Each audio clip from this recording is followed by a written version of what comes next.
Hey guys, welcome back to another podcast. This time, Hank and I are going to be talking about Star Wars: The Last Jedi, Episode 8, whatever you want to call it, the new flick set a long time ago in a galaxy far, far away that came, well, as of this recording, now it's technically out because I keep saying December 15th, but we watched it on the 14th, I guess. So, there's that. As the dad joke I made on Twitter, it's the last Start War, Episode 8. It is the last Start War, exactly. So we did something similar to this with a few more people and a lot worse recording problems last time 2 years ago for Episode 7. Unfortunately, that never reached the light of day, which is too bad because I thought it was a pretty good chat with some decent people. And now it's just you and I because, I mean, for one thing, it's late, and I'm just going to call him out. Ben is a little bitch. Ben Burnett is the biggest bitch in the world. Yeah.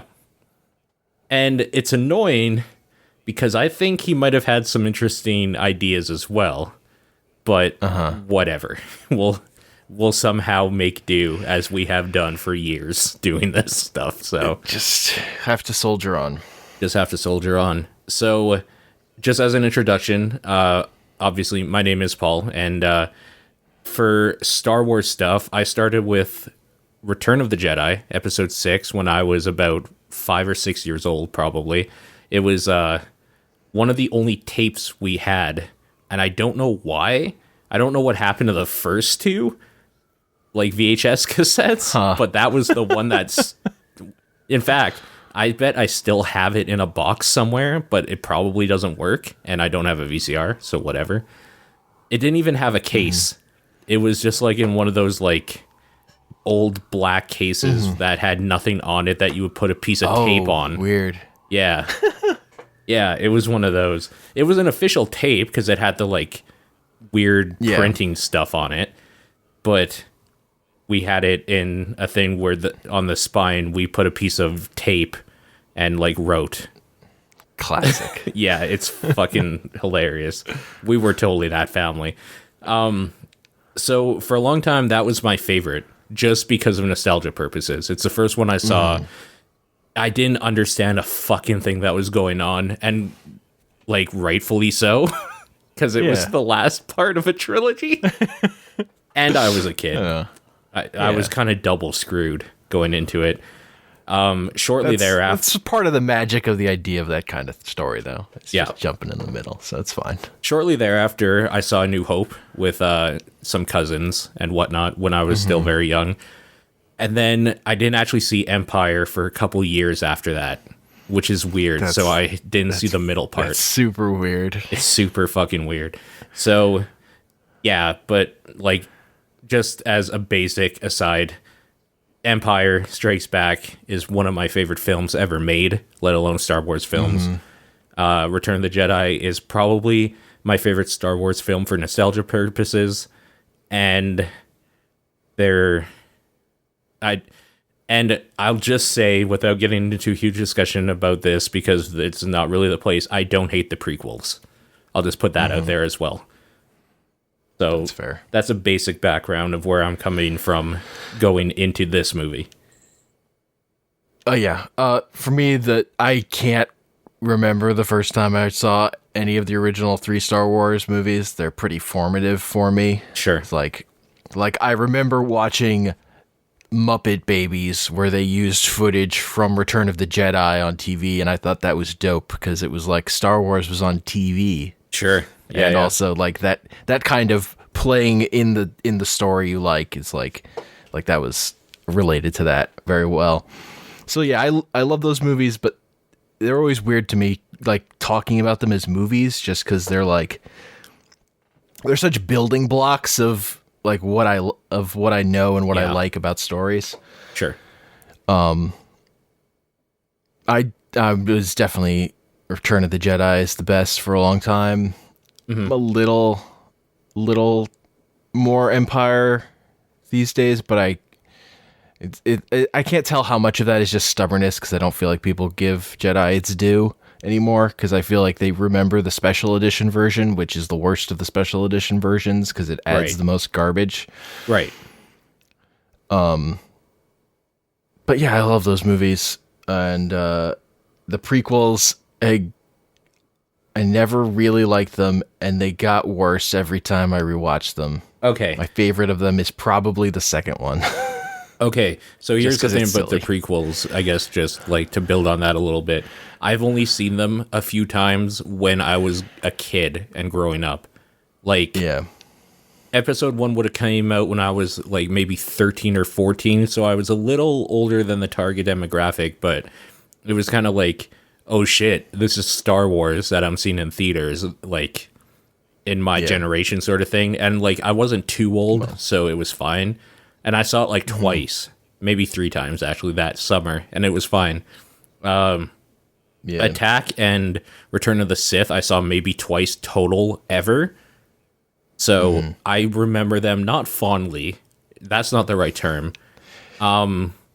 In a place of non-regret, I'll say. Yeah, that's fair. My thing with Sith was I enjoyed it as I was watching it, and I saw it with my dad. And as soon as we started talking about it afterwards, I immediately liked it less and less. Okay, yeah. And then I didn't think about it, but still kind of considered it the best one out of a flawed trilogy. And then, like, home from college one weekend, watching it on TV with a friend, I was just like, this movie is actually terrible. Like, I actually hate this. Yeah. I think it held up much. It just didn't hold up at all for me. I think the biggest tragedy with that one specifically is there are building blocks in that episode that are so good. Like, everything about the clones taking over and like the Republic being thrown down, basically. Vader's turn, obviously. Obi-Wan going into hiding with Yoda. Even the talk. I fucking love the Emperor in Palpatine's that's talk my favorite about Sidious. Like, just his whole, and even when he goes fucking weird and super evil at the end, his over the topness is actually over the top in a way I love. Sure. I just mean in general, that one has, like, if we're thinking about all these as building blocks, the most interesting in maybe all of them, besides, like, Empire, for obvious reasons. It gets shit on a lot. I actually really, as a kid, always liked the idea of the trade blockade in episode 1. I thought that was a cool idea. Yep. It's just the Jar Jar Binks stuff. I just can't. I can't. It was too far. And to their credit, it was dialed back completely on both of the other ones. Yeah. So, I mean, I'll throw them a bone. It's fine. The reason I think it was important to talk about what I just said about the building blocks thing is I think we're going to revisit that talk when we're talking about this movie a little bit. So with that all out of the way, so this is episode 8, takes place right after episode 7, the end of 7, for just to catch people up, basically. Finn and, oh my god, what's her name? The main girl, the one, Rey, got in a fight with Kylo Ren in the forest. Finn got fucked up, and they kind of like threw him off into space to get healed or whatever. Like, they saved him. And Rey was like, nah, and just like used her force powers to basically destroy the Earth, because why not? I don't know. It's just this weird thing where Snoke is like, bring everybody back, tell Ren to see me for more training. And the Resistance fighters are just kind of there, chilling, talking about Han Solo dying. And Rey goes to seek out Luke Skywalker. And that's kind of where it ends. Yeah. Yeah, they're not sure of how to figure out where Luke was, then they find R2-D2. Yeah, R2-D2's just chilling. He's like, hey, I'm a robot that never dies. So I'm here. And we're like, cool, man. Just been sitting in a corner. It's too bad that your actual midget guy did. But, you know, robots never die, much like heroes. That way, I guess. Robots could die. It's possible. You're right. Robots could die. This is a good time. Like in episode 1. Lots of robots died in the Clone Wars. This is a good time to say, if you didn't know we are going to be talking completely about this movie. This is all spoilers. There's no spoiler warning. You're in it. Yeah. Turn back right now if you don't want to know All more. Star Wars things are on the table. Yeah. Like, if you didn't see Rogue One, I'm not making any fucking promises. I don't feel like we even have to say that, but there's always that motherfucker. There's always one. So I just felt like we should put that out there. So this movie starts off with resistance fighters fighting a First Order fleet, essentially. It starts off... they're evacuating. They're Yeah. evacuating a planet, and they're trying to get away, and... Yeah, they're running away. Dreadnought ship. They're running away from their main base, if I remember correctly. The one that you see the whole time in episode 7. So this is where I guess we get to see what's Dreamy Boy's name again in this? Poe. Poe. Yeah. This is where we get to see Poe be like a really good pilot. And Yeah. I think that's kind of cool. Like I really like space battles. So Yes. we're going to be talking That's about a some big- great stuff in this one. Yeah. That was the big thing that episode 7 I thought wasn't good at, was Right. the space battle stuff. I thought in that movie sucked. Yep. Like They did. It was nothing. Yep. Except for some of the on-planet stuff with the Millennium Falcon was okay. Was good, but I mean, whatever. overall the space the battle TIE stuff fighters like standing by or whatever and flying across the like water, that's fucking cool. There was some good stuff, but yes, space battles this movie has, I will say. Yes. That was the other thing. That was like the big thing from Rogue One, was the space battle at the end was amazing. Yes, for sure. So I'm glad to see this that movie that at carried least over. is like, yeah, that went forward. They've figured that part out. For sure. So on the heels of the Starkiller destroyer, whatever the fuck you want to call it, from the other one being destroyed, we see a new attack ship called a Dreadnought, basically just a huge like battleship essentially for space. And Poe decides he's going to just like sit there just face to face with it for a little bit and like harass the dude on the intercom, and then destroy all of the cannons on the Dreadnought to like open it up for the bombers. Like there's some really good space battle shit going on here.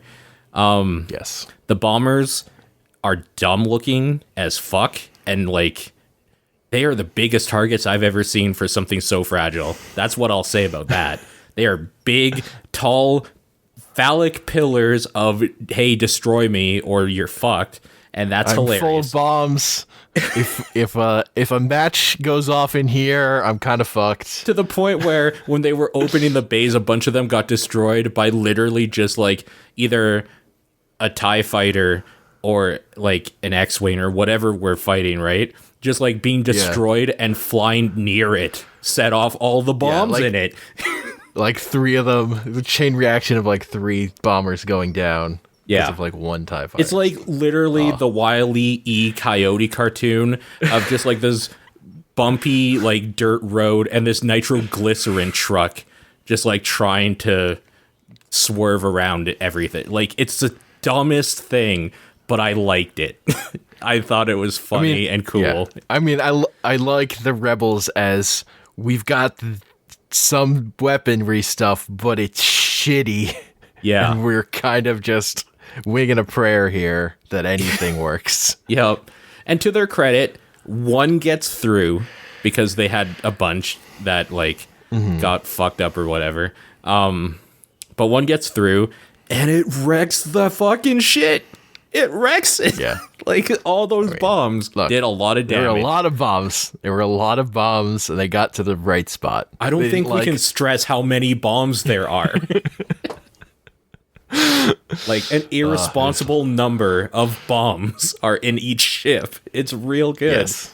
And You made this extra big ship just for bombs. what I love is that in this age of laser and targeting systems and all of this shit, like across space intercoms and shit, These bombers are literally just like this fucking Connect 4 puzzle thing or container of fucking bombs that they open the bottom and just drop them.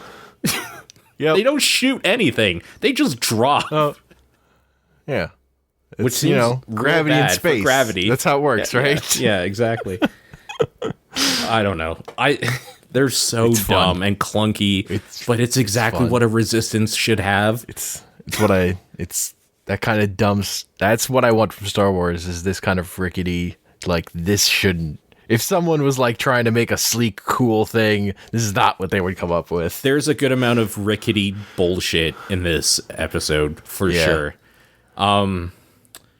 Poe fucking swerving around and like fishtailing around two guys real quick and then shooting them real cool. That part's really fucking cool. I like it.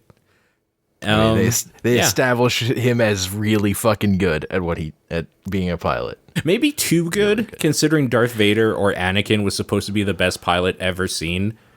And Poe's obviously way better. It's just gonna be a thing in these movies. That they're always like one power creep. You're right. It's power creep. You're right. It's just shitty.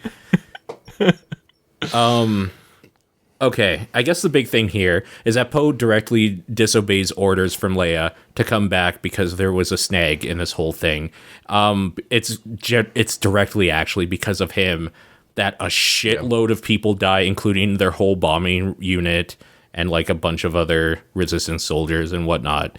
And basically he's reprimanded and they run away. Blah blah blah. Whatever. Politics stuff happen, essentially.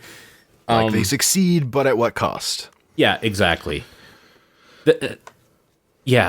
So, like, I guess where that kind of ends is that they, like, jump away from the fight after they destroy the dreadnought.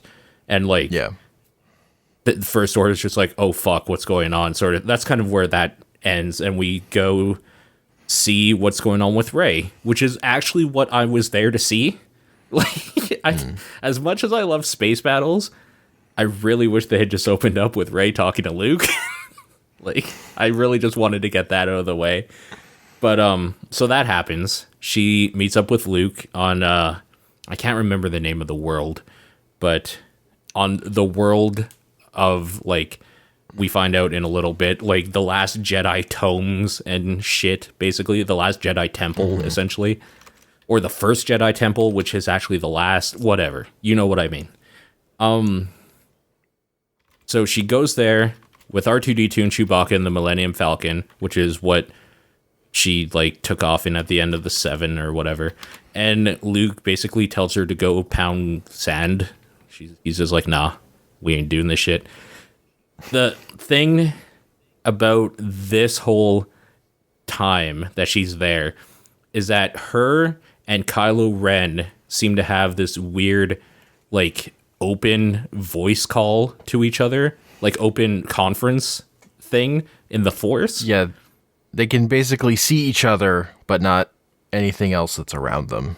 Although, like, the longer and longer the more times it keeps happening, it's like they're actually are touching. Like Kylo Ren, it's like raining where Rey is, and then when it's over, he looks at his hand, and his hand is wet. Yeah. It's just like, it's an astral projection. There's a Wrinkle of Time trailer before the movie, and they're like, it's like space is traveling along the string, and you put the two ends of the string together. It's like that kind of. That's basically what the Force is doing. It's putting the two ends. Yeah. It's astral projections. So if you want to know what, like, the real world study of all that hoity-toity bullshit that doesn't actually exist is, look up astral projections. That's what that is. Yeah. So it's like Doctor Strange. It is. Yes. So they're chatting and, like, talking with each other. We kind of find out more about what happened between Kylo Ren or Ben Solo, which is so weird to me still anytime he's called Ben or Ben Solo. I mean, that's his name. Still weird. Especially since his name is Kylo Ren. So Kylo Ben, you know? Yeah. Yeah, it fucking drives me batty. Old Ben. Yep, that's right. So we learn more about what happened with him as he was being trained by Luke, and kind of turns out like Luke is like, and he, to his own admission, he admits it. He's like, I thought I was like, because I was a legend, like, yeah, I'll teach this kid who's like really powerful and part of my bloodline, but he sucks as a teacher, and then got real nervous and tried to fucking murder Kylo Ren in his sleep. Basically, He thought about murdering Kylo Ren in his sleep. right? But when Thought about it. this is all I'm saying. Look, This is what where, parent hasn't thought about murdering their child once? this is the thing, though. If I woke up in my bed and I saw my uncle standing over it with a knife, whether or not he was going to Yes. stab me, I'm going to kill that motherfucker. He's dead. that is also correct. So it's also real fair. really hard to give Ben Solo or Kylo Ren a hard time on this for me. I think he's in the right, to be honest with you here. Maybe torching the temple and killing a bunch of randos, not so good, but we don't explicitly know he does people that. he was literally training with. We don't also. explicitly know he does that, though. Because even... Pretty sure he does that. They just didn't. Maybe. You never see any of them. You never see any of them. I mean, And Luke Skywalker killed himself enough people. said that, It's like, not- nah, I was knocked out. I didn't see it. So, Yeah, I don't know. that's fair. I don't know. Okay, we'll get into why I think they might just pull the rug under us and he didn't do it later. So Rey learns a little bit of stuff from Luke, and Luke is scared because she's like, yo, she is super fucking powerful. Like, holy fuck, this is actually like scary.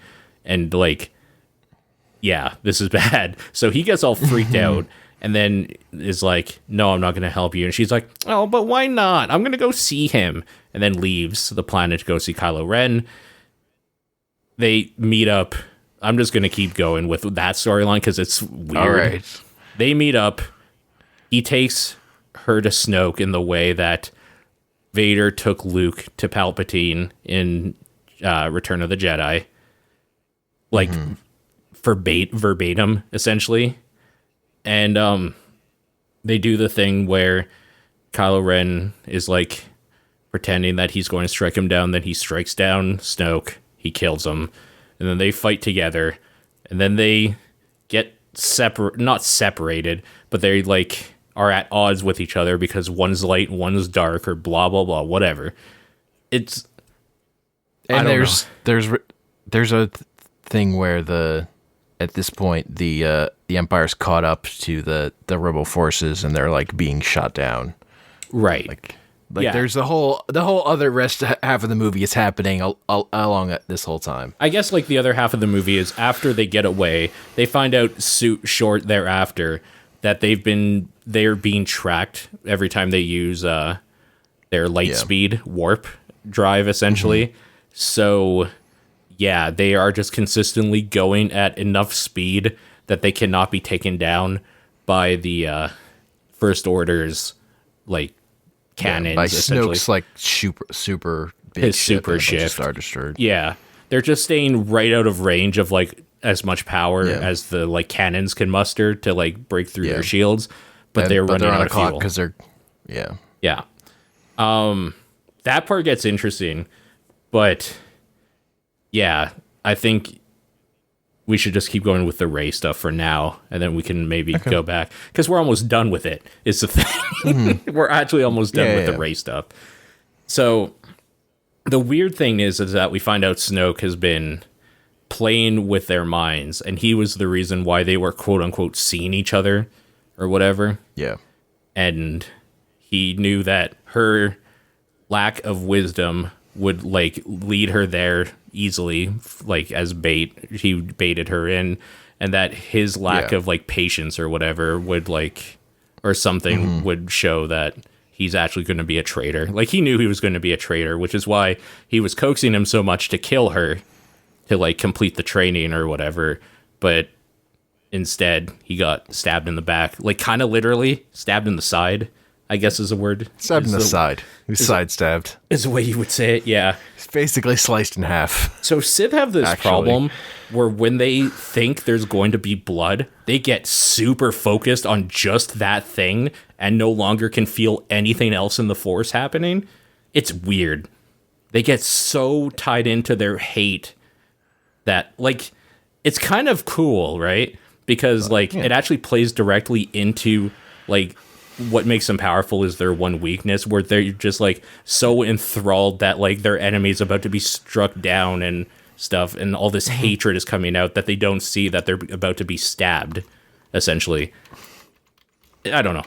I thought that was kind of a cool little undertone, because that happens with Palpatine as well, basically. Your overconfidence is your weakness. Your faith in your friends is yours. Yeah. That kind of thing. Yeah, exactly. The difference is, I guess, is that it was kind of shown here as subtext, like subcontext, and not said explicitly. It's weird. Yeah. I mean, the big turn is not Kylo Ren killing Snoke, although that is kind of shocking to see Snoke die in this movie. Yeah, rather than like 40% being around for the next movie. Yeah. The moment is that even though Kylo Ren does that, he's still on the dark side. he's actually, he just is sick of Snoke. Yeah, we'll get into why. That actually ties directly into my problems with the movie. I mean, I like it just because it's like Vader proposes that idea to Luke, that they kill the Emperor and rule the galaxy together. Right. That was an idea that was in Return of the Jedi. Right. Oh, for sure. Well, okay, so during all this time, like we said, the Resistance is being slowly kind of shot down. They're on a clock, so they need to find a way to get out of the range of these ships, basically. Poe, Finn, and newcomer Rose, a mechanic that Finn meets while he's trying to escape from the ship. The sister of this other girl who was on the bomber that successfully destroyed the destroyer. Right. They have like matching little necklace. They have one of those like BFF chain things, like pendants that you break in half, and one person gets one half, the other gets the other. That sort of thing. Only it's like a yin-yang symbol.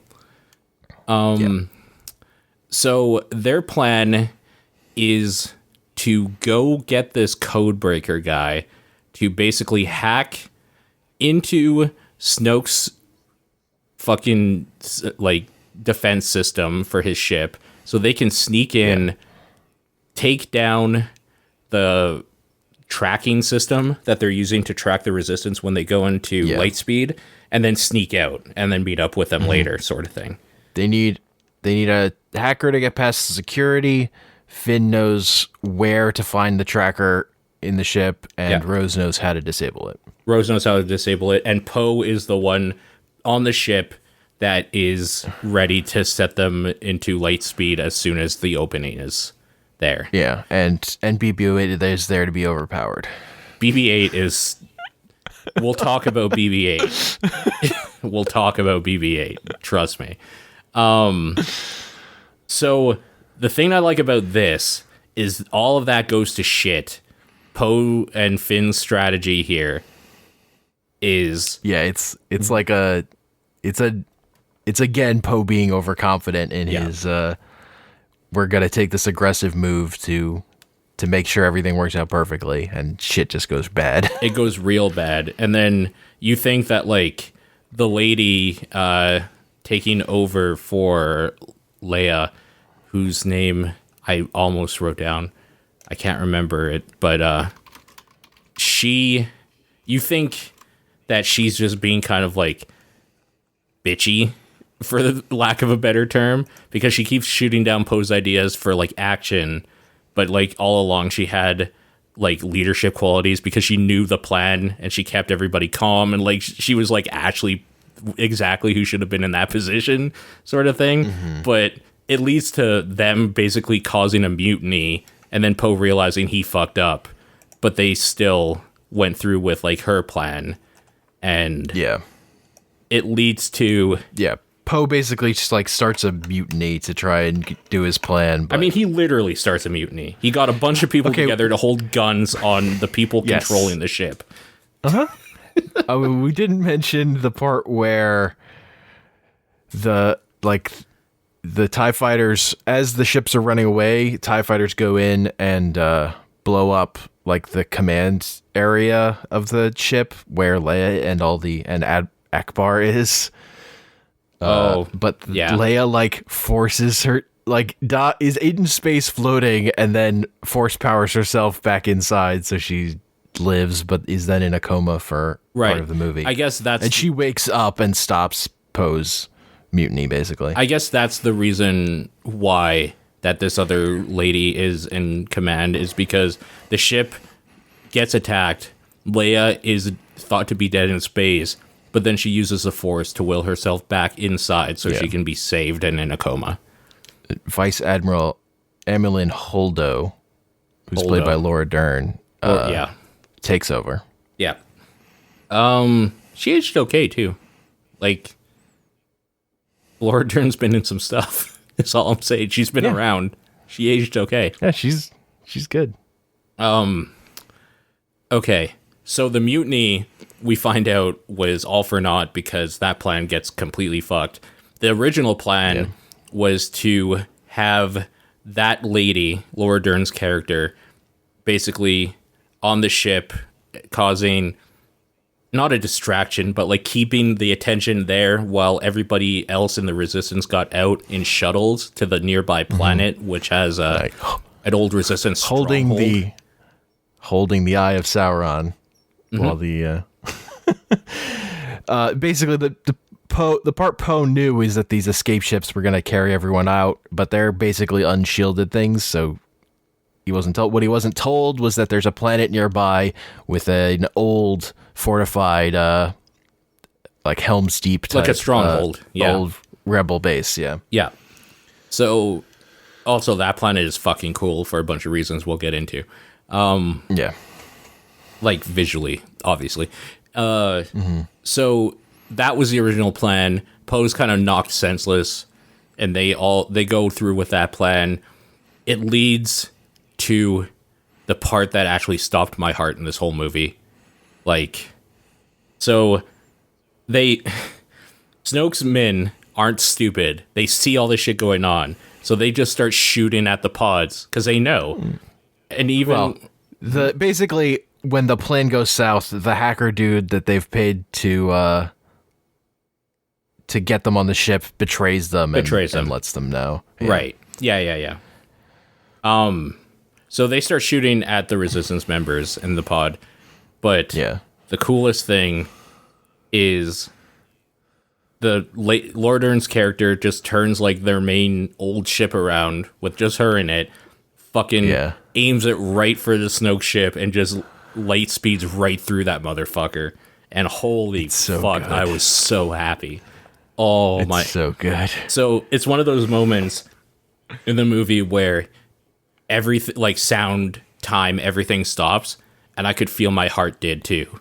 Like it just stopped beating because I was like, oh, it's so good. It's so fucking cool. Yeah. I've always wanted to see something like that in these movies, and they did it. They fucking did it.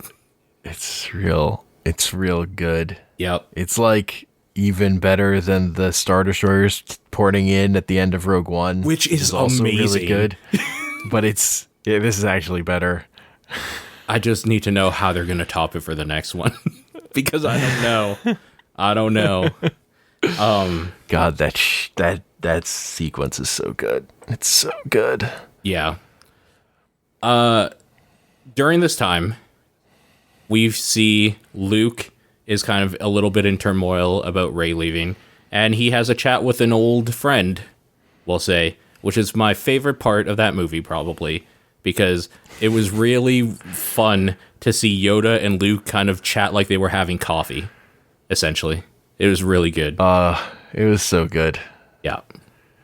So Puppet Yoda. He looks so dumb. But it's so good. It is great. It is perfect. It's so good. I guess yes. the premise is that Luke. I can't wait for the special editions of the original trilogy where they put in a new puppet Yoda. Oh, I hope so. I fucking hope so. The impetus for all of this is after Rey takes off, Luke, in kind of a tantrum, basically is like, no, everything Jedi must go. It's a problem, blah, blah, blah. And he goes to destroy the old tomes. And he can't bring himself to do it. So Ghost Yoda just makes the fucking tree that they're hidden in explode in flames and starts laughing.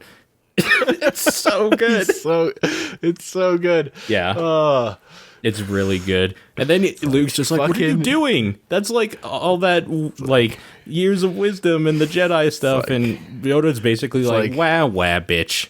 It's fine. I know. It's like, Luke, you had your speech about how you thought you were a legend and that was why you made your mistake, but you still haven't actually gotten over yourself. Totally, yeah.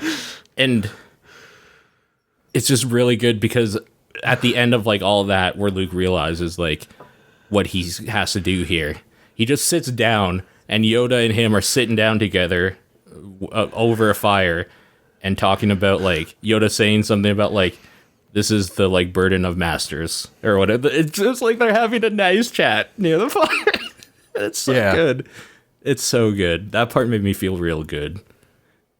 So like mistakes are important. That's where you learn things from mistakes. Oh yeah, failures, especially the failures. Those are most.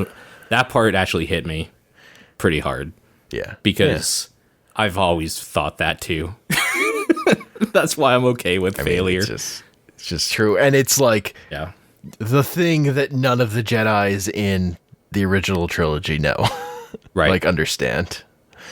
And it's just like so profound in a way that only Yoda could be, a stupid talking puppet that's a ghost. It's fucking Yoda. Like they got Yoda right. They got a lot of things right amazing for this movie. Yeah. I'll say.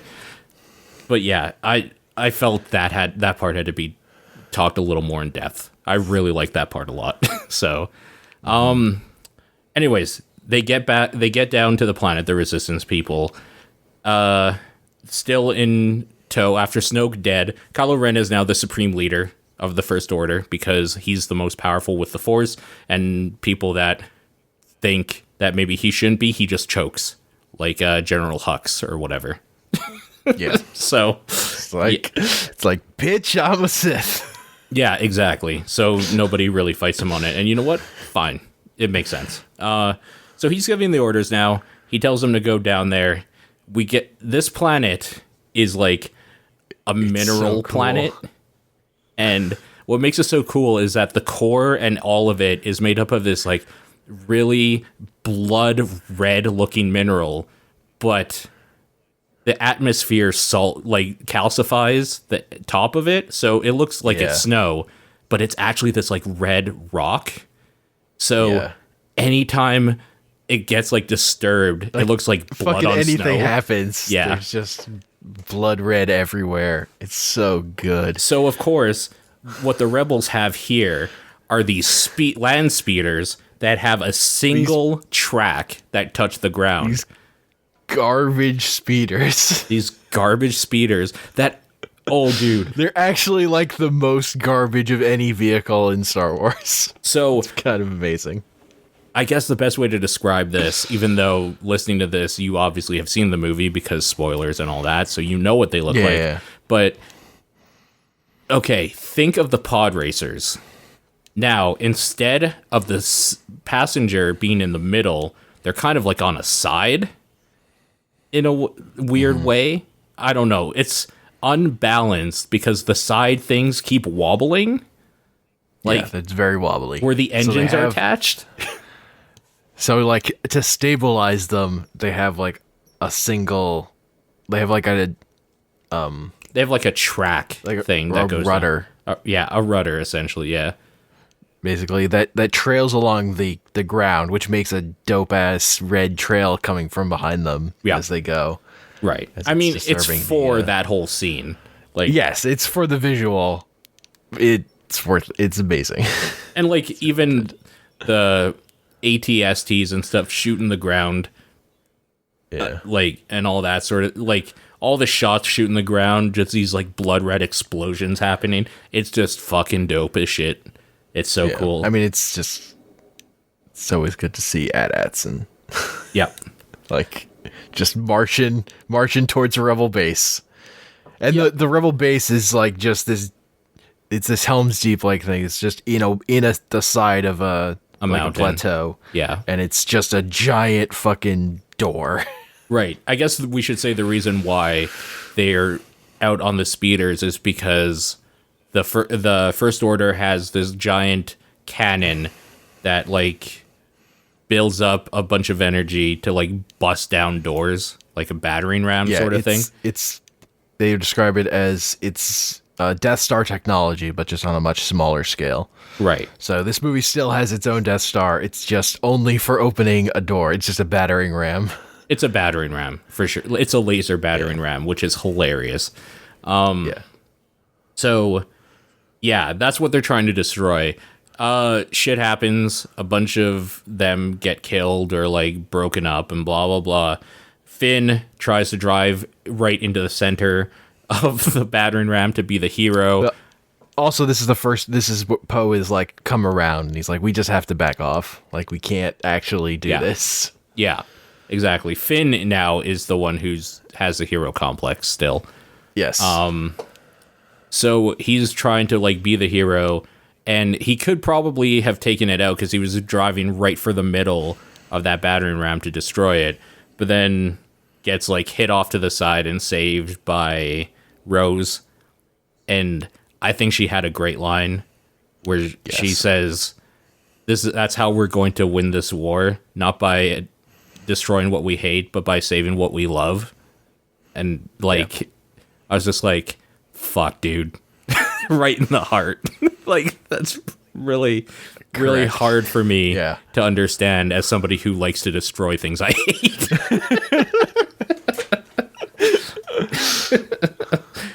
So, I don't know. The whole reason I even talk about all of that is because I like that line. I also love that part because I just hate the fucking the hero sacrifice trope is so overdone, and they just done it. And even though they did it very well, I don't want to see it like immediately again. So I was like, oh, okay, good. Right. Let's not do that. Yeah, for sure.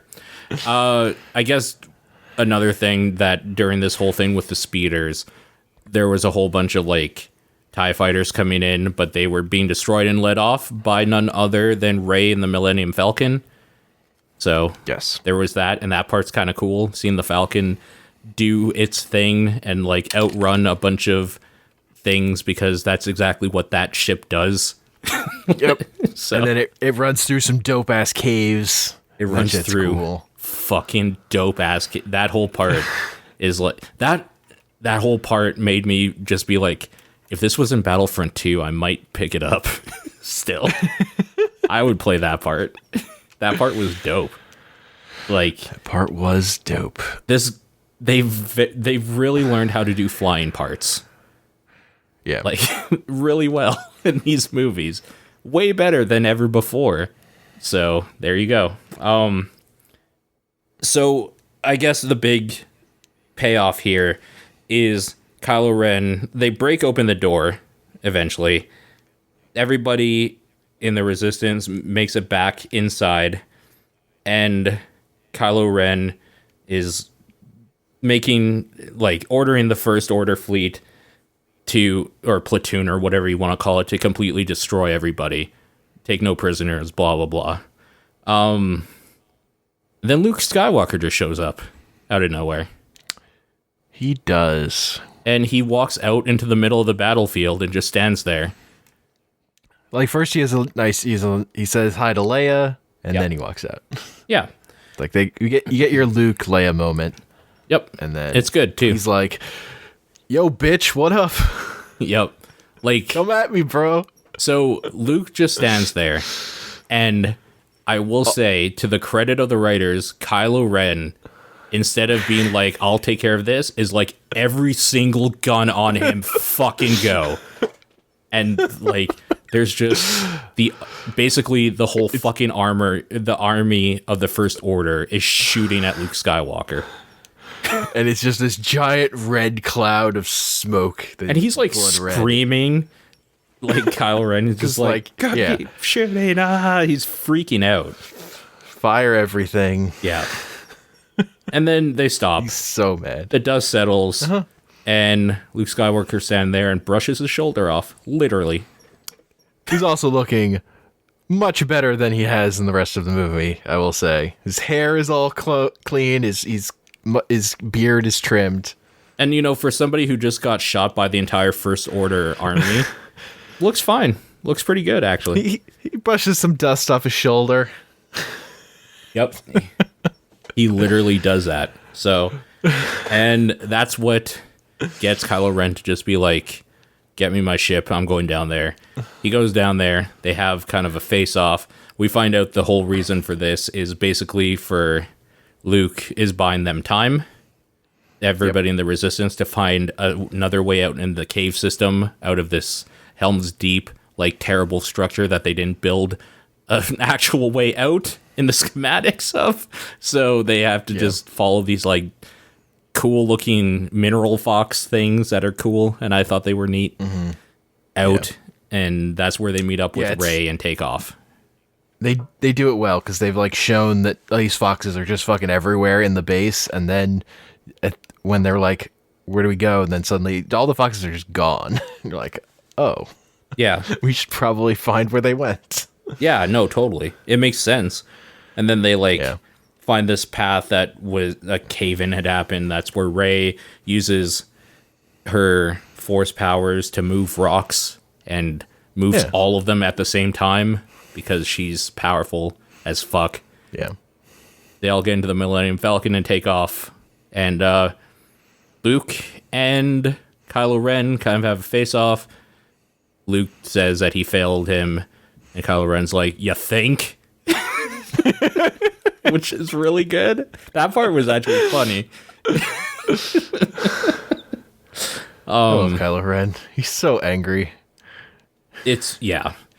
Kylo Ren kills Luke, kind of, because we find out that Luke was using that astral projection bullshit that we had been seeing that Snoke was making them use when they were talking to each other, Rey and Kylo. So it's basically the Obi-Wan Vader thing from A New Hope, but done in a way that's like more pomp.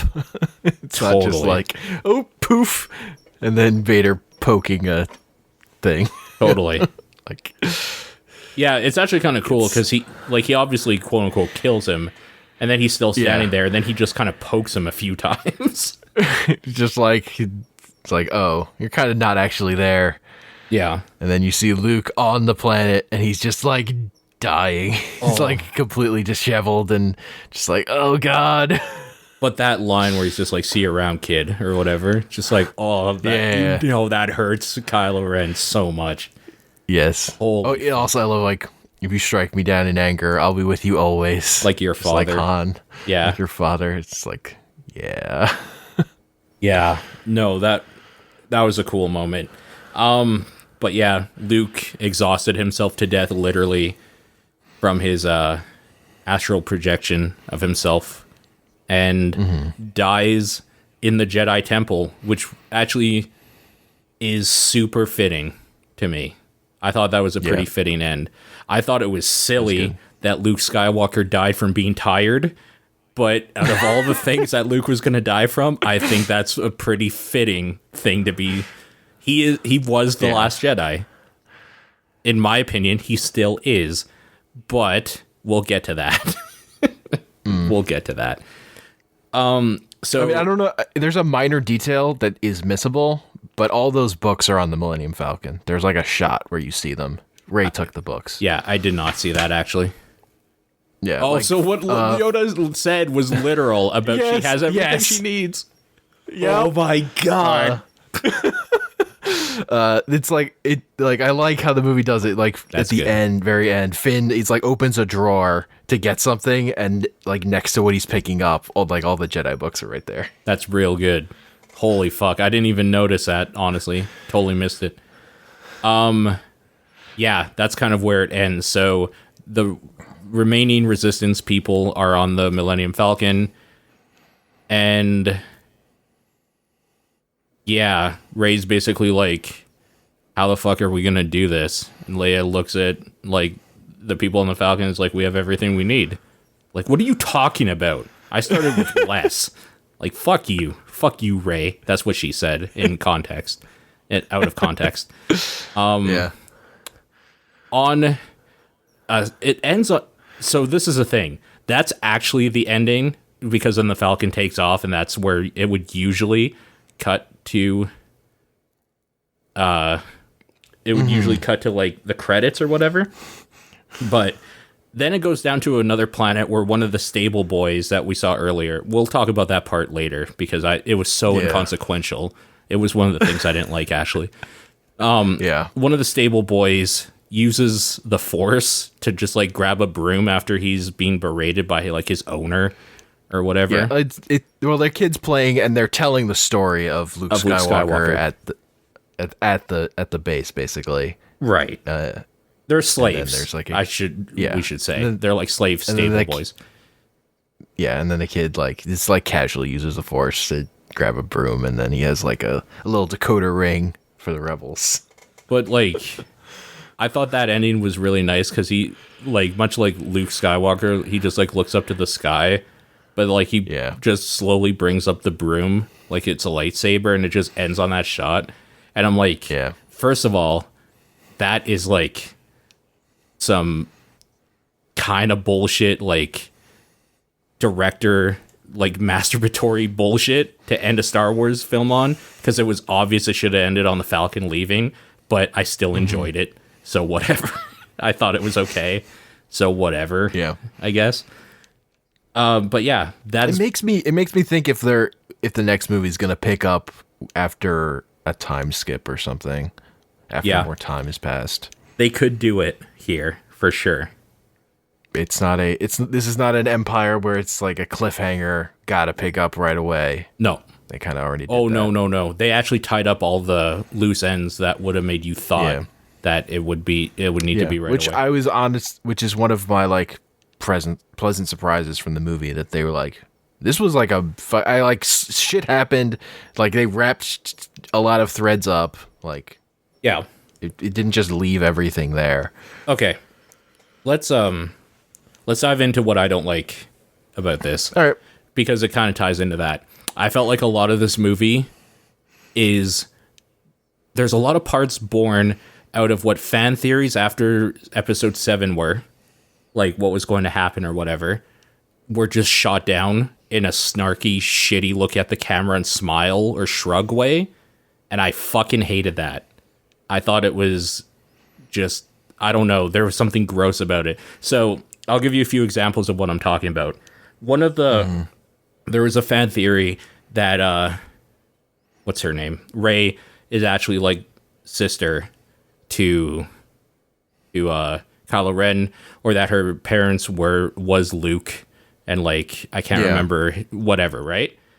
And there's like literally just a line that's like, you know about your parents? Did you always knew it? Maybe well, they were nobodies actually, like whatever. They were slave traders, or like it was stupid, like that. There's a few parts like that where it feels like they were directly taking something that the internet has talked about and then just being like, no, or just like shooting it down. And I just think that's like unclassy in a weird way, because why it's not mention of it? It's not specifically about the internet. It's the idea people. Previously, the idea that the Star Wars is the story of the Skywalkers is basically what they're saying. They're saying to. Right. There's a few. So I think you kind of have to address that. I actually like I think the idea of her being no one is probably something they came up with beforehand. It's just you're kind of right about the way that line is, that him saying this isn't your story. It's just a snarky backhand that doesn't feel like it fits. Like, I don't know. I think that part would have been fine without him building up to something and then it be nothing if he was just like, you're a nobody or something. Like, you could have done that in a way that felt more in character and not this weird, like, looking at the camera and shrugging. The way it plays into stuff is, though, like, with the, like, Luke Skywalker's a legend thing. Right. Like, the way that people become legends and then they're become over important and their story is abused in some way. I think like we're talking about Kylo two Ren, different things.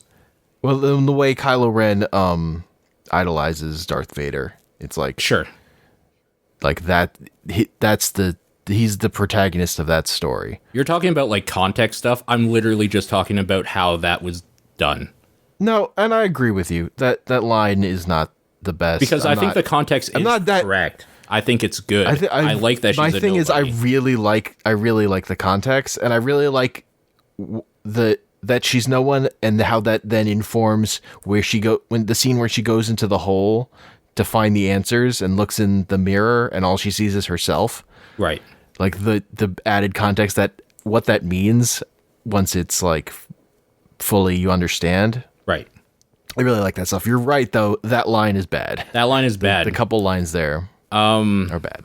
I felt everything to do on the planet was heavy-handed in a way I didn't like. We didn't talk about it.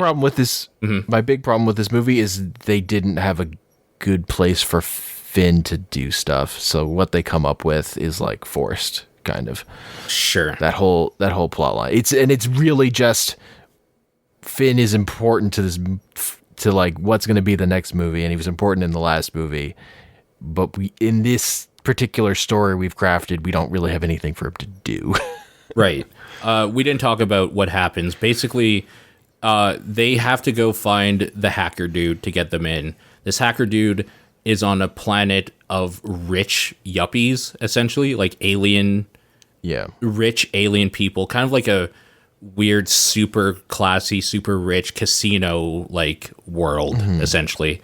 And it's like mostly run by arms dealers, basically, who are selling weapons. Although the thing I do like is the idea that they're selling weapons to both sides. That there is this population that is incentivized to have the rebel versus empire conflict going. Right. Because that comes after the part though that we're talking about. That's it's kind of after. The part I'm talking about is literally the heavy-handed, we want this to be the cantina part for this movie, so that's what this is. And we're going to put slave people in it and show them being whipped, and Rose is going to say something that makes you think that she was a slave girl, and then they're going to free a bunch of horse aliens. It just... weird faces. It's one of the parts that... if this was a prequel, this is the part that now we would be talking about for this movie. Like in 10 years, we'd be like, oh, remember that part? That part's so fucking dumb. Like that's this movie's part. Nothing about it was good to me. I hated it. And luckily it takes up like 15 minutes. It's not a huge thing that happens, but it does take away from the stuff I thought that was more compelling. Like the big compelling shit that was happening at that time, specifically with Rey and Kylo Ren. So, I don't know. Yeah. It's kind of like, this is how I can equate it to people. It's Return of the Jedi, when Luke is face to face with Palpatine, and then you see fucking Ewoks for no reason. Like, they're just chilling. They're not even fighting yet. It just goes back down there. That's this. And I hated it then, and I hate it now. Like, the reasons I'm not super mad about it are the payoffs, which is the arms dealer stuff with this population selling weapons to both sides, and that scene at the end with the kids is like, that's cheesy and dumb, but it's like, I mean, the scene at the end feels kind like of the old established. payoff to that whole part existing, and that's fine. Yeah. In the moment, I was not too happy about that part, but I will say the hacker dude, the code breaker, is one of my favorite new characters they've introduced in a while. I just really like his screen presence. Real good. Who would have thought that a good actor could make a good character? Like, I'm always a fan of characters who are motivated solely by money and we're just like betray you. Yeah, go with the figure. drop of a hat. Go figure. The bard. I thought his character was real cool. I liked his like weird stammer he had and how he was just super good at just hacking into stuff, including like the jail cell. Like I like that character a lot. He is the type of character that if we ever got together the people to play a Shadowrun campaign, I would want to be, probably. That's a cool ass character. So I mean, that's the part they introduce him. So that's what that part has going for it. Also, in this part is where BB-08 is just doing ridiculous shit. Just like taking out lots of armed guards. He takes over an ATST at one point, just like piloting it by himself. Let's talk about BB-8 and how R2-D2 is like, I don't know. I grew up loving R2-D2 and thinking that he was the coolest like support character essentially. And R2-D2 is the best just because you know he's cursing all the time. Yeah, but BB-8 is actually like bringing a nuke to a knife fight, which the first movie didn't portray. Maybe. Yeah, no. They're just like, he's just too fucking good. He's really good. It's like, wow. Yeah, it's actually not fair, especially since there's one part where he gets quote unquote destroyed, but like he just puts himself back together because he's two parts. He's a ball and a head that are joined together by like magnetism. His head gets blown off, but that's just a magnet. Yeah, it's just like electromagnet. It's so weird. He seems like really hard to break, and can control anything electrical in the world. So. I don't know. I mean, he's a more advanced robot. He's definitely the upgraded model. Yeah. Although I did like the evil BB-08 that the fucking it's really good at that part too. Stormtrooper evil BB-08. When they find out that they've been had, you just see BB-08 come out like, it was I all along. It was I who discovered you. When you are suffering, BB-08. Know that I have betrayed you. Like, I like that BB-8 is overpowered, but they also got undone by a similar type robot. It's so fucking dumb in the right way. It's so dumb in the right way. Okay, I feel like the cuts between the story stuff weren't paced well in some spots. I'm trying to remember specifically the areas I'm talking about now, but it's been a little bit and I should have wrote them down as I was watching them. But I feel like it cut around maybe too much is what I'll say. Not like bad pacing, but maybe there's just too much going on that none of it mattered with Finn specifically.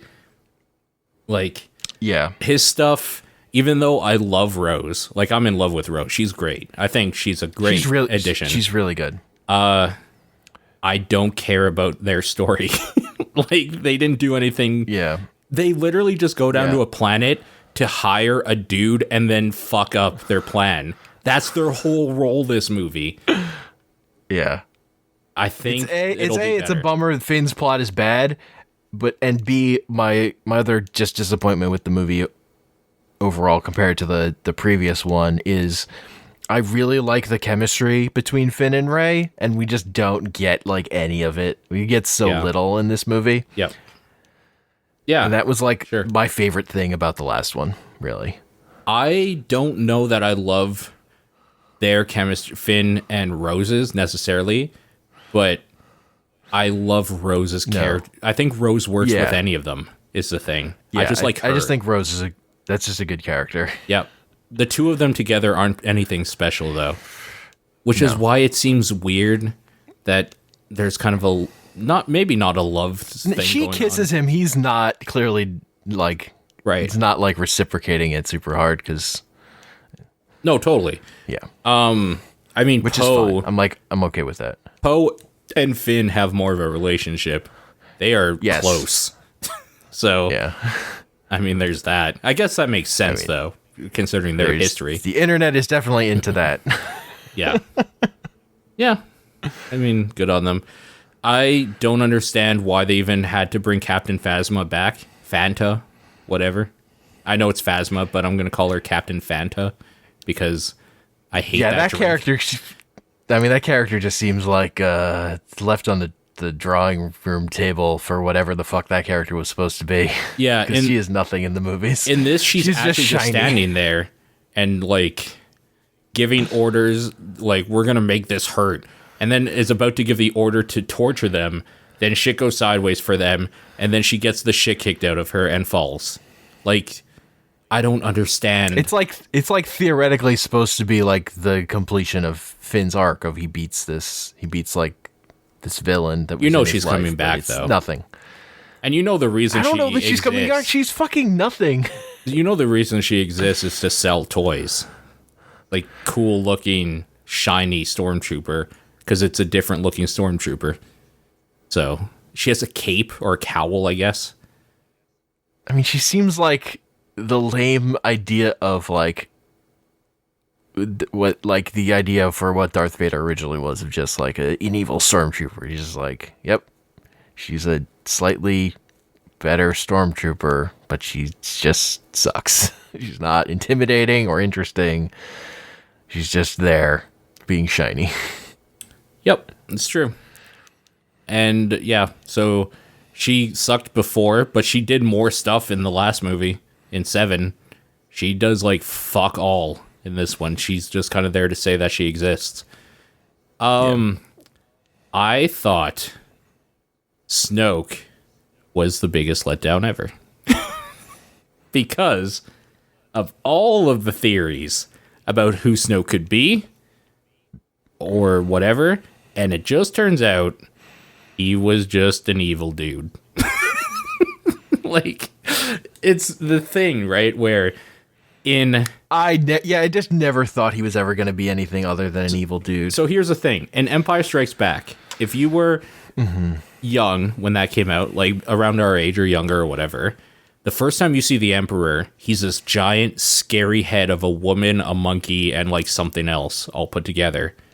It's this terrifying figure that this scary dude is taking orders from. That's what Snoke was before in the last one. And in this, he is literally just a dude with a disfigured face. So, I don't know. The fact that he has so much force power and doesn't actually do anything except for hit what's her face in the head with her lightsaber, which was actually kind of funny. That was amazing. That was so good. My just thing is, I'm like, this was what I was always thought Snoke was gonna be, and I'm glad A nobody. This trilogy isn't gonna rest on him. That it's gonna rest on Kylo Ren, because I think Kylo Ren's a great villain. Sure. Like, I like the like flipping it around of like Snoke is this big but he's just the old like this is like the system that exists of the Sith evil, and that's all gonna that's getting upended by. I love the youth movement of these movies of like these old systems getting thrown up, and I like that it's on both sides. That's not what I'm a fan of at all.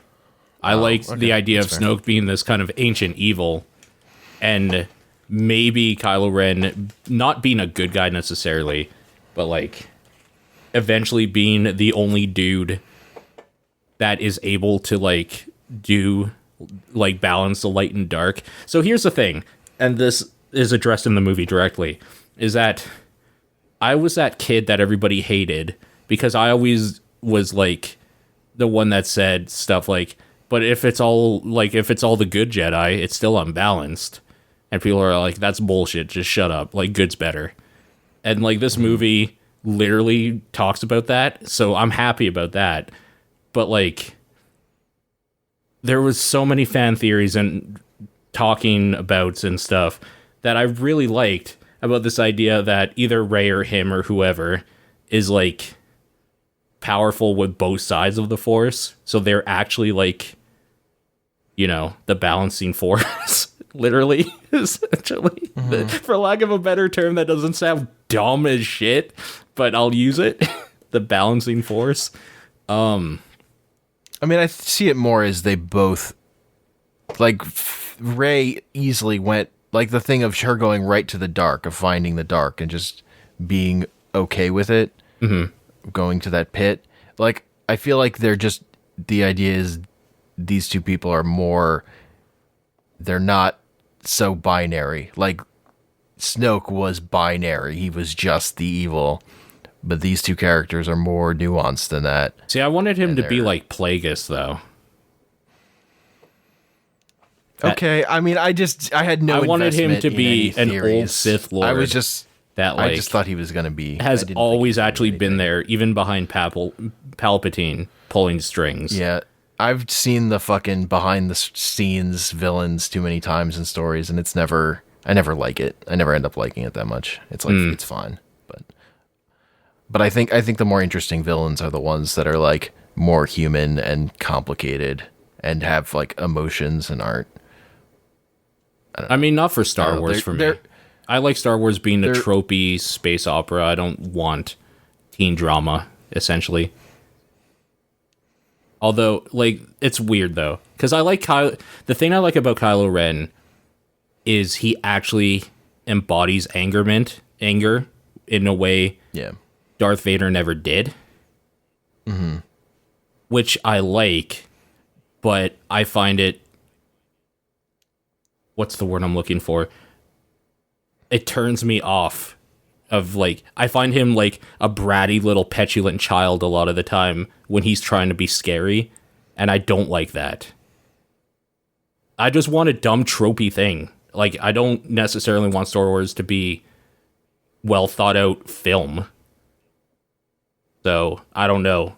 It's probably just not like, it's just weird because it always did a thing that I liked, and now it's not, so I'm not excited for it as much, is the thing. Mm-hmm. I mean, I really... What I'm excited about is I really have no idea what episode 9 is going to be. There is that. There's no inkling at all. Yeah. And I really liked that this was... Like, the thing... I kind of like this... I think I like this I like this movie the most out of the 3 new movies they've made since Disney took over. Oh, including Rogue One. Yeah. Yeah. Okay. Because my problem with Rogue One is I just didn't care about the characters. I fucking love the spectacle. I don't remember at the their end, names either. So getting up to there, I thought it was kind of boring, and I wasn't really invested in them. Asian guy, Asian blind guy. Yeah, he's a character, right? Uh-huh. Yeah, I don't know their names. Annoying. Sure. So The Force Awakens, I liked all the new characters, but some of it was so much just A New Hope again. The space battles weren't good. This like fixed that. This was like a different plot while still like filled with Star Wars themes and had a lot of great moments, but was still felt new, which is just what I want. I want kind of new stuff, but that feels familiar in certain ways and is just mixing. And that's like a thing that can keep going and move forward. Mm-hmm. Yeah, maybe.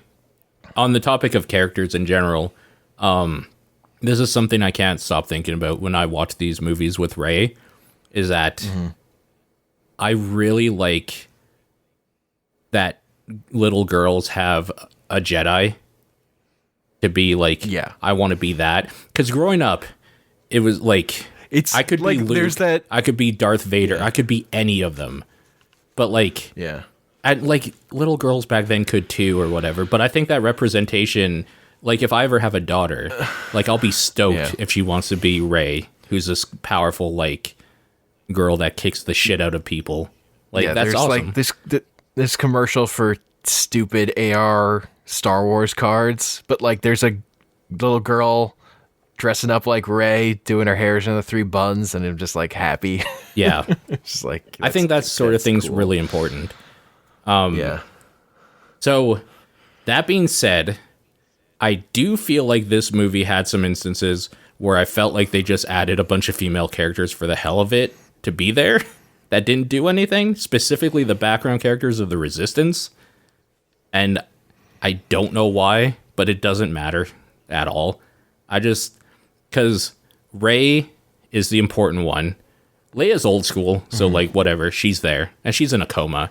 I thought Laura Dern's character was very well done in the sense that she seems like she's just being this total like one tone bitch type, like power hungry bitch or something, but she's like you see why she's in that role and like how good she is. Like that's a good character. Yeah. But then I don't know. I don't know. It's hard to explain what I'm talking about. It just seems like they put a bunch of random people that maybe it's the writing. I just don't like some of the lines, some of the people in the background, not background, but like the tertiary characters to a scene add and stuff. I think somebody said something that didn't sound like a word. I can't remember what the word was now, but I don't know. I wasn't a huge fan on the writing in general, I guess is the best way to put it.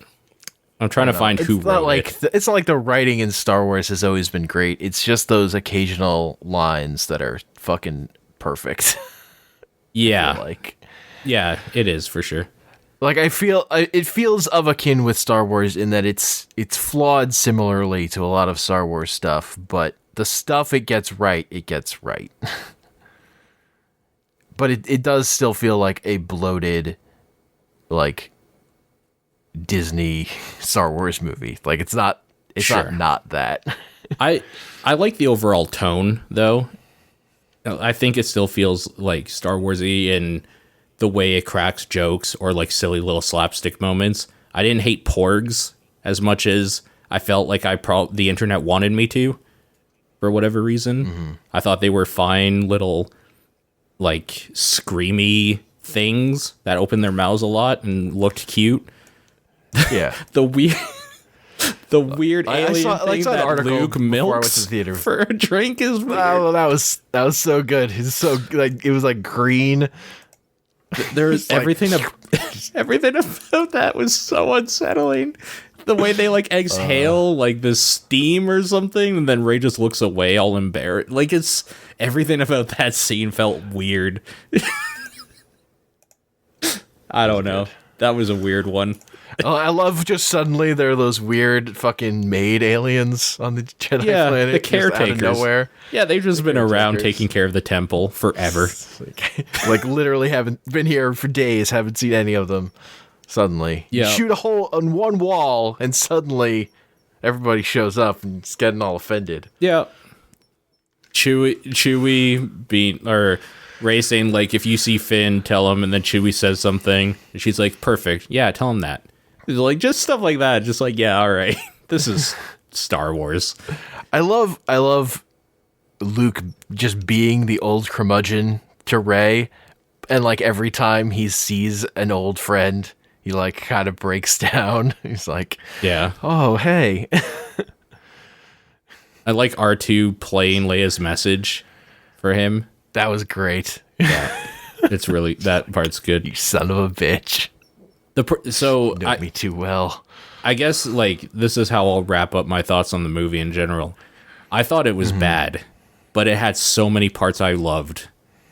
If that makes any sense to you. I don't think it's good, but there are good parts. There's real good parts in it. And like I think it's sorry, go on. For me it's good because the spectacle is really good. And it had enough just moments and structural ideas that I really liked.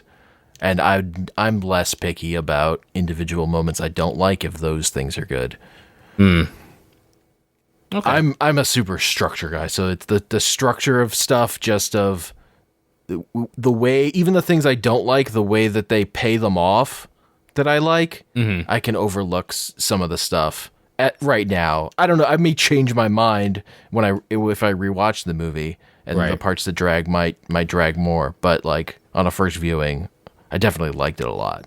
How do you think they're going to deal with Carrie Fisher dying? It was a bummer every time she was on screen, just knowing that she's not around. Yeah. Like, yeah. And so the thing is I was kind of waiting to see if they tackled her death somehow in this movie. And not only do they not, she's like leading the charge for the next one. So yeah, no, they definitely went with they'd shot the footage already, so they decided to just go ahead with what they had for this movie. It totally makes sense, but like so this gives some credence to your theory maybe of this taking place further in time, and like she had passed from natural means maybe, because she's old in that like series in the like canon. She's quite old, so whatever. And she obviously is part of the Force or whatever. Like, she uses the Force, so she'll probably disappear or whatever, and nobody will think anything of it. They could probably even CG, like, a picture of her, like, from this movie when she was in the coma just sleeping or laying there. They could probably just, like, superimpose that in a scene where she dies and then she disappears slowly. Like, they could do stuff. I'd expect, like, a ghost image of her to show up in the next movie at the end. Yeah. They can do that seems like a thing. Stuff. I'm just wondering how they're going to do it. Because not only did they not, quote unquote, I wonder kill her how off, more because of how much people complained about the CGI dead people or dead person in Rogue One. I didn't think it was that bad, to be honest with you. It's stupid, but it didn't break my immersion or whatever. No, I just thought they did it. I just thought they used him too much. They were like a little too proud of it. Yeah, that's fair. They could have minimized the amount that they were using him. I mean, one scene. They could have just had him stand there imposingly in the background or something for one scene. I don't know. It's weird. And then like her being super young was awkward. Yep. That was an awkward part, I'll admit. I didn't hate it. It was just awkward. I was like, whoa, you guys, you could have just left it on her back, but nope. Yeah. It just felt like a move of arrogance to me. It's like, look how fucking good our CG is. Fuckers. Yeah. So yeah, I think that pretty much covers everything I wanted to necessarily get to. The biggest thing that I came away from this movie, like, and I was saying this on the ride home, is that I'm not excited to see that again. And not that I thought it was bad, and not that I thought it was good. I just didn't, like, I was like, I think I'm okay. Like, I don't need to see that again. And just in general, I think the thing that's bumming me out and I have this cloud over my head in general is that the fact that I feel that about a mainline Star Wars movie is a bummer. If it was any other movie, then I'd be like, you know what, that was fine, and I'd be happy with it. But like, this wasn't even the best movie I've seen in the last week. Like, I thought Coco was way better than this. So, I don't know. There's just a bummer in my mind of like, I saw a Star Wars movie and I don't have a boner, essentially. To put in crude terms, I guess. I don't know. But then I remember some of the like better parts, and I'm like, I'll watch that again on YouTube. That fucking space explosion scene was real fucking good. All the stuff with that blood salt was real good. The blood salt stuff. Like, the visual. I love the visuals. The cinematography is excellent. It goes without saying that the score is good. Like, yeah. So I mean, that was my other problem with Rogue One, is that they didn't use the Star Wars music. Yeah, Just like I want the Star Wars music if you're making a Star Wars movie. you're totally right. Like there is to this day nothing. There's no experience the same as when you're sitting in a theater. It's black, and then you see in blue writing a long time ago in a galaxy far, far away, and then the fucking scroll comes up with the music. It just makes me so happy. It's very good. I mean, the music is easily the best part of the prequels. Yeah. Easily. Oh, for sure. Yeah. So the thing I wanted to ask you about is thoughts. So J.J. Abrams is directing the next one. Yeah. And then Rian Johnson is directing his own trilogy after that. Okay, I didn't know this. Yeah, they announced that after episode 9, then they're giving Rian Johnson his own 3 movies to direct. So he's getting 10, 11, 12? I guess. Okay. Wow, they really are milking this thing. Wow. Okay. I mean, look, it's Disney, and it's Disney who has the Marvel machine up and running. No, you're and it's right. Star Wars. They're making a movie every year. Yeah. Yeah. But fuck, dude. Wow. I guess I never even considered in my mind that there would be more than 9. Yeah. No, they're not stopping. I don't know where they go. And that's, I mean, I have no idea. And that's the thing. It's like Star Wars movies are going to be a common thing for the rest of our lives, basically. See, because like unlike you, I do think Star Wars should be about the Skywalker line, essentially, about Anakin, then Luke, and now like whether he likes it or not, Kylo Ren has that blood in him, that Leia pumping blood. So like, yeah, in general, in stories, I don't give a shit about blood. Right. But family, I do. In the family thing. Yeah, that's fair. Yeah. Yeah. Family thing, I don't care. I don't care about blood, really. I have family is people who raise you, not your blood, for me. Sure. And that's why you're part of the dark side. Exactly. I was trying to think of a way to put your name as like a Sith Lord, but I couldn't do it on the spot, so now I'm giving up. And I'm announcing my failure, because failures are the most important. They're the most important. Oh, that Yoda scene is so good. That he Yoda just blows scene. up that tree. Here's the thing. Like, is yo, that Luke, fuck that tree. if nothing else in that movie happened, I would still probably not like it as a Star Wars movie, but would still love it for that scene. That scene, oh my god. I'm sure that you could like talk to my girlfriend and just be like, how did he look? Because I'm sure I had the stupidest fucking look on my face.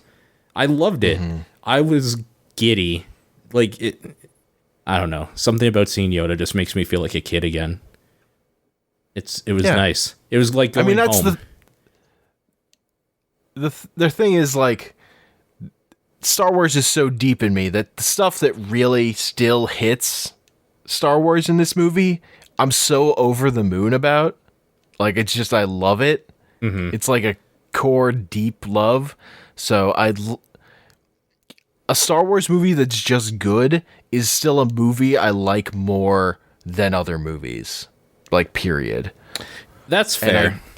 Like Rogue One, I didn't like any of the characters. That movie still made my top 10 for that year, and I like this movie more than that. Yeah, I'm trying to think of where this movie sits in my list now. Like, okay, you know what? I'm just gonna write this out because I have a pad of paper in front of me, and I'm gonna forget a movie or something. So top of the list for me is Empire. And then second is Return, because I always flip-flop in my life on which one I like better, even though I'm pretty set on Empire now. I like, the thing is that when I remember back on the movies, it's a completely different experience from when I've just seen it. So yeah, totally. It's, I mean, for me, this is this is the best Star Wars movie that's not the original trilogy. At this moment is how I feel. This movie Like it rates higher other than the movies prequels. can't touch. Yeah. Probably. I mean, no, definitely. Like, I'm thinking back on the sequels now, and even though the sequels had good building blocks, like, this is not in the same league still. Like some of the things I like from the prequels are just demonstrably bad. Like I like the I don't like sand line because that's such a badly written line. I actually think Hayden Christensen delivers it amazingly well because it's so bad. And the I hate Like, you. what do you do with that? Yeah. Yeah. That part's pretty good. I think this probably is under Rogue One, above one of the prequels. Like the prequels are all bottom for me. Mm-hmm. So the bottoms are the prequels, then Rogue One. This is probably above Rogue One. And then from there, like, I don't know, Episode 4, Episode 7, Return Empire, maybe, from bottom up. I really liked Episode 7, even though it's Episode 4. Force Awakens that much? Yeah. The thing is I think Force Awakens was important to me in more ways than Episode 4 was, because Force Awakens was my Episode 4 that I got to see in my lifetime as a young adult in the theater, not secondhand at my grandpa's house with my cousins. Like, it's just more of an important experience to me. There were the special. I saw the special edition for A New Hope in the theater, but not the re-release for the first time. When they did the 90s, yeah, but I didn't experience it the first time in the theater. No, that's true. Yeah, but I still saw it in a theater. I mean, yeah, but it's just a big screen at that point. You're not experiencing. But I mean, I don't have any memory of a first time viewing for those movies. Like, those movies are a different league of media for me because I don't remember ever watching them. They're like just always been with me. That's weird to me. Because I remember watching. Yeah. Although I don't remember watching Return of the Jedi, even though that's the first one I know I saw. I don't remember the first time I saw it. I just remember that it was. Is that weird? Maybe. I don't know. I mean, early memories are weird. Like, there are weird details you remember. Also, like, I remember standing out in a driveway wondering if, like, what was real because I couldn't remember what I had for lunch the day before. So did that mean that I didn't, like, that me was dead that had lunch the day before? I'm like, I had existential crises when I was like 4. Sounds about right. I also, with Episode 7, like, I guess I don't know if I've ever said specifically, but like, when I have a kid, I actually want a daughter. And so, like, that stuff is super important to me, to see characters that I can enjoy and, like, be proud if, like, my kid was interested in, and, like, representation for this kid that I want eventually. Like, that sort of thing is super important to me. So Episode 7, and just seeing Rey be done, like, a female Jedi done, like, well, and a badass, and, like, something that little girls can dress up as and not be, like, told, like, that's a boy or something, or, like, I don't know. Yeah, I mean, it's super important. Episode 7 had the strongest immediate emotional reaction of any of these movies for me. But sure. But, like, as time's gone on, I just think that movie is super flawed. And it's like, oh, for sure, much less. It's not an important movie to me. It was an important thing that they established those characters. And, like, this is the movie I actually like. I think on that point, we inherently disagree with each other. I don't care about the teen invasion thing at all. I care about how the thing I like about Kylo Ren is how he portrays actual feelings of anger, because I am an angry person, so I like being represented on a screen, I guess. Even though it's one of those things that when you see a mirror of yourself, you hate it, like, of your personality, because I find people that are super angry, like, super irritating.